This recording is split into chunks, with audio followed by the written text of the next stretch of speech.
So hello friends, welcome to my channel. So in this video I'm going to talk about that is 12th standard Cbse 12th economics open chapter 6, that is open economy macroeconomics. So let us do a small revision that will be helpful to your exams. This video may be helpful to your exams, so you can use this while before your exam so that you can have a small revision. The first thing is open economy. This is you get them ask for 1 marks. So it is one that conducts business with other countries in a range of methods. The majority of modern economies are open. Okay. Next is balance of payment. That's BOP. So it is record of all transactions that occurred between firms in a particular country.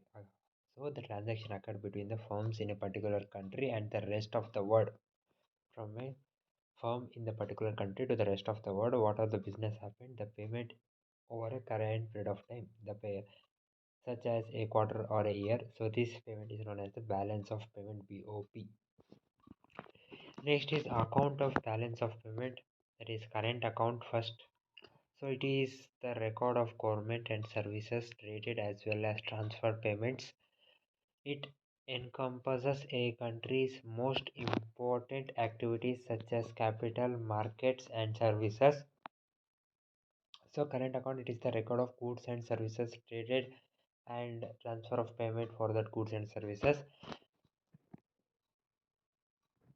Next is two types of current account are there, that is balance of trade and balance of invisibles. Balance of trade, it is the difference between the value of country export and import of goods over a specific time frame. So how much value of country export country has done and the import of goods they have done. Export and import of goods the country has done for a particular period of time is known as balance of trade. Next, balance of invisible, it is the difference between a country's export and import of invisible over a certain time frame. Means the export and import a country has done without giving any information about it. Balance, it is not balance invisible, like services, transfers, income, movement. These are the examples of balance invisible. As you know, these are only known to the country. The services they are giving to the people, or the transfers or the income services they are giving to the people or the for the society. What are the services they are giving? These services they only they will be known. So that's what is known as the example for balance of invisible. Next is second type is capital account. All overseas assets transaction are recorded in the capital account. All overseas asset transaction they are recorded in the capital account. An asset is a type of wealth that may be held. That is a type of wealth that will be held, such as money, stocks, bonds, government debt, and many on. In these components of capital account, components are there. First one is investment. Direct investment, that is equity capital, FDI, reinvested earnings, and other direct capital flows.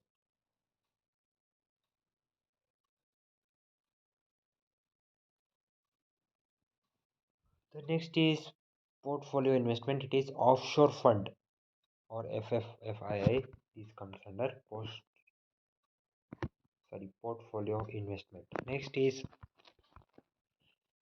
external borrowing, so including short-term debt, external commercial borrowings, and external assets. It is multilateral and bilateral loans, government aids, and internal government aid. These comes under external assistance.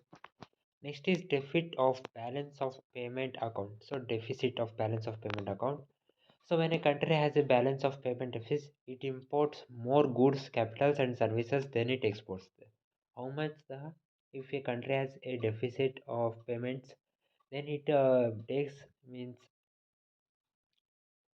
the country import more goods, capital, such as and services than its export. How much it sends to other country? It takes more goods and services than it sends to other country. Formula is BOP is equal to credit is smaller than debit. Next is autonomous transaction.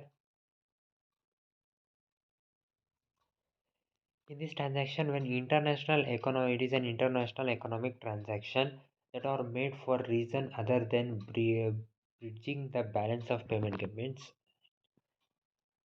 A deal is done by other countries so that they can remove what all the small payments gap is there between the countries. They can remove. One reason might be to make money in the balance of payment. These items are referred as the above the line for making relationship. One reason may be for making money, and these type of transaction are free of the conditions of balance of payment account. It are free of condition of making balance of payment account.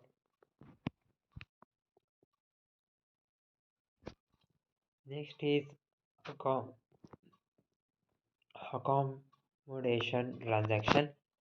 The gap in the balance of payments, or whether there is a deficit or surplus in the balance of payments, determines accommodation transaction. It is also known as below the line items. In other words, the net consequences of autonomous transaction determines them. Means the gap in the balance of payments, or whether there is a deficit or surplus in the balance of the payment, or some determinate accommodation transactions are there. This comes under accommodation transaction. The next is errors and omissions. It is difficult to keep accurate records of all international transactions. It is difficult to keep is correct information, accurate information of all international transaction. That's why, in addition to current and capital accounts, there is a third element. For this current and capital account, there is a third element, that is errors and omissions, which reflect that the entries made under this head related for the most part of the leads and lacks in the detailing of exchange. It will be leads or lacks in the detailing of exchanges. So it is a balanced entity that is expected to counterbalance the exaggerated or underestimated components. Next is foreign exchange market. So the foreign exchange market is the market where national currencies are exchanged for one another. So the national currencies, the currency of one country, as you know, if you are in India, if you come from the foreign, you have to exchange. Go to the bank. You have to exchange the your currency to the foreign currency. Foreign currency. You have to exchange. If a foreign person comes to India, if he has this foreign currency, he should go to the bank and exchange the foreign currency to the Indian rupee, and then he have to use here his the money, the Indian money that he get.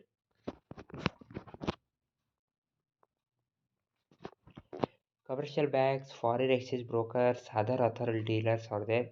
The way participates in this foreign exchange market. They exchange their money from foreign that countries.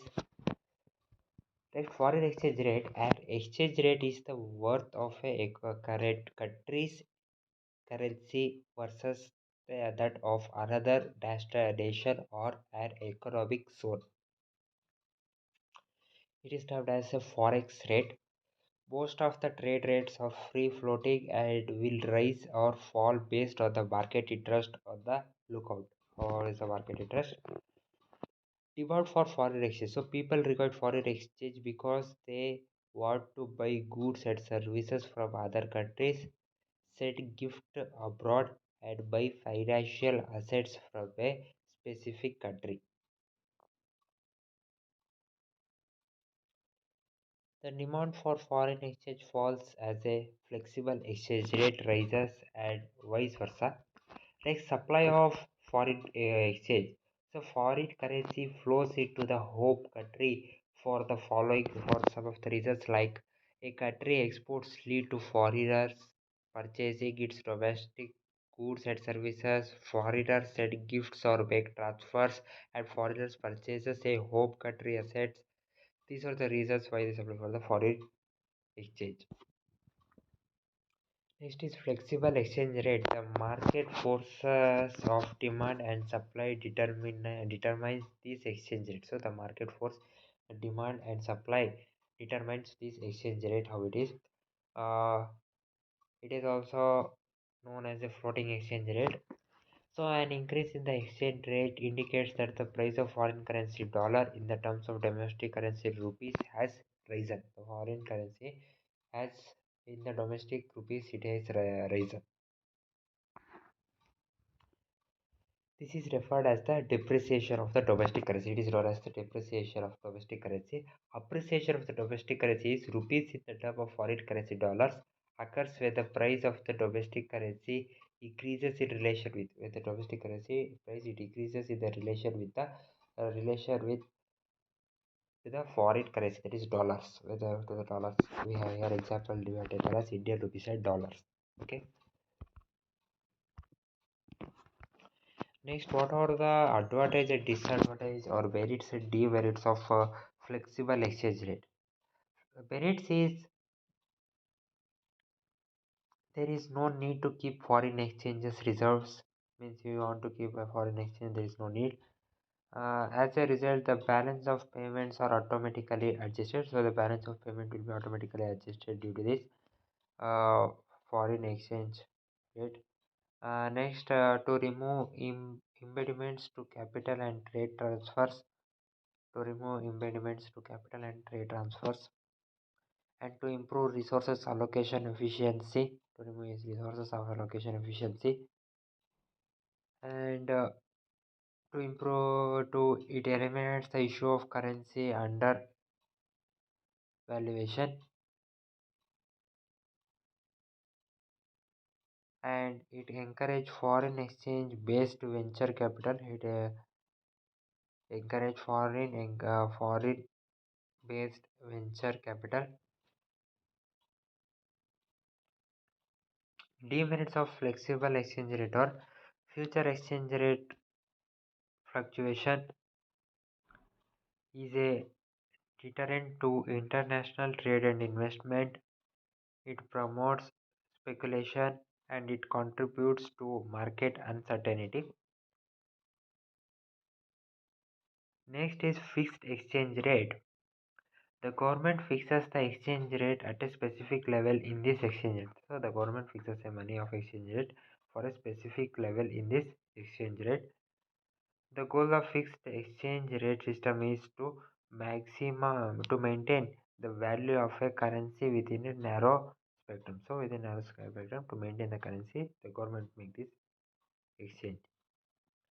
Devaluation occurs in fixed exchange rate system when a government action raises the exchange rate. In the government action, it raises exchange rate, causing the domestic currency to become cheaper. So the domestic currency it will become cheaper if the exchange rate is increased. In a fixed exchange rate, a revaluation occurs when the government lowers the exchange rate. It makes domestic value, the domestic currency, very expensive. Domestic value or domestic currency very expensive. Next is merits and demerits of this fixed exchange rate is it exchanges exchange rate. It is stability. It is very stable. There is no room for speculation.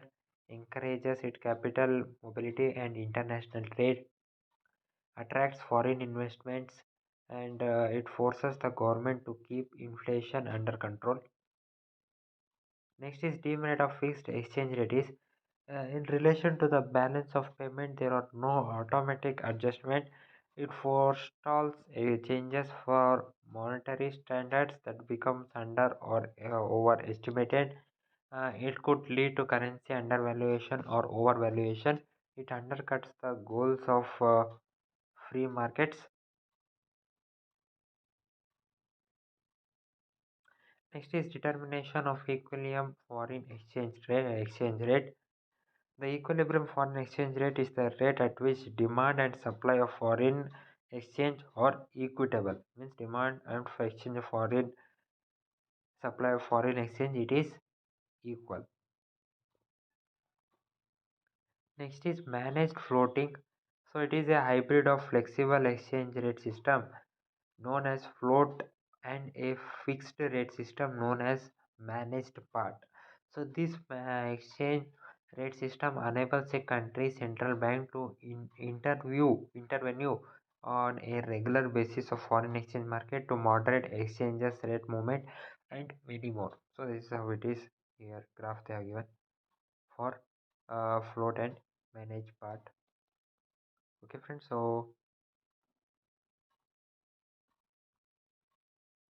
this was your chapter, the open economic macroeconomics, open economy macroeconomics.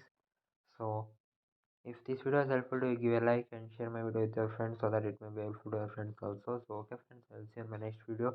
Till then, take care. Have a nice day. Bye my dear friends.